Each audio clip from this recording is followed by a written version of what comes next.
fifth stage win in the Tour de France. He's won the time trial, as I say, on Saturday. He's looking for the second win here. He's now got 2 kilometres to go. Just a little bit more descending, then a slight kick. Well, brilliant, absolutely brilliant. You can't see anyway. His hat goes on the back of his head here. He just daren't look over his shoulder. Well, right now he's just got to get over the summit of this climb. He's actually, Phil, not got very much to worry about at all because his time gap is around about 52 seconds to the 3 chasers. He will go over the summit of this climb at 1.5 kilometres to go. He'll drop down a fraction and then he's got to run into the finish line. He doesn't need to worry about any time in this Tour de France this afternoon because he's a long way down in the overall classification. But what he's going for here is glory.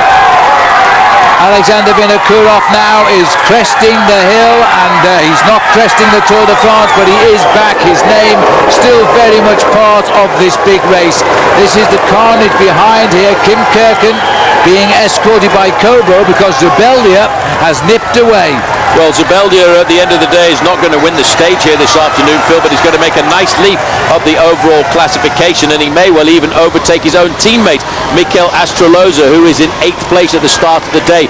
But George Hincapie is here, and I'm just having a look to see, this is amazing because George Hincapie is swapping turns there with his teammate Alberto Contador. And both of the riders, first and second overall in the Tour de France in the last kilometres of the day, are gaining time over Evans, Leipheimer, Kloden and Sastre left behind in that group.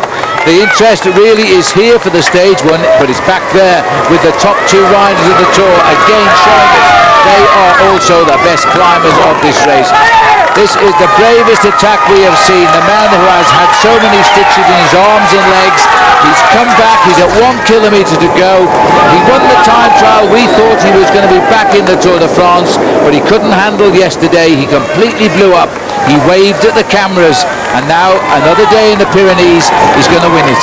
Well, he's going to wave in a different fashion when he crosses the line here, Phil, in less than a minute's time, because this man is absolutely storming, and he's got the time to enjoy that victory. And I think when he goes out the day after the rest day, he's going to have a massive number of supporters on the roads of the Tour de France, because this is the performance of a champion here this afternoon, and he's still not giving up. He's going to battle it all the way to the line. One last check, the true professional, and inside the last few metres. And I don't blame him, but he's on his way now. He flicks up towards the line. The big crowd here are going to salute Alexander Vinokuorov, the man who refuses to die.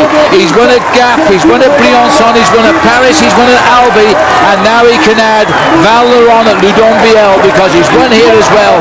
Where he sits tonight overall won't matter because he's still a Tour de France favourite. Well, I think that face told it all. He really enjoyed that victory, and that was one that was a really special victory that he took out of the bag here this afternoon. These are 2nd and 3rd place riders on the phone on the road. Kim Kirken in 1st place, Aimar Zubeldia in 2nd. Zubeldia is going to make a nice move up the overall classification because Michael Rasmussen is still 5.5 minutes behind. Well, Zubeldia is somewhat desperate here because he's a Basque and a lot of these people are Spanish. He'll be worried about Kobo as well in the backdrop. He won't help Kirken because he desperately wants 2nd place, and he'll hope he can take him in the jump. Kirken is leading to the line because he possibly has got a top 10 standing again tonight. He's got to open the sprint and he goes, but can the Basque rider get round him?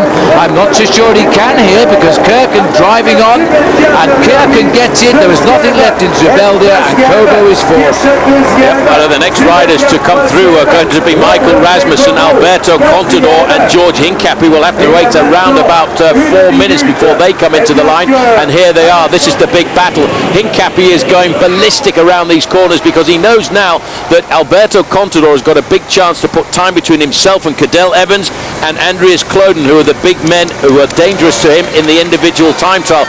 And the way Michael Rasmussen handled the climb today, Phil, I wonder if tomorrow or the day after tomorrow when we go to the Obisque, he's going to be in serious difficulty.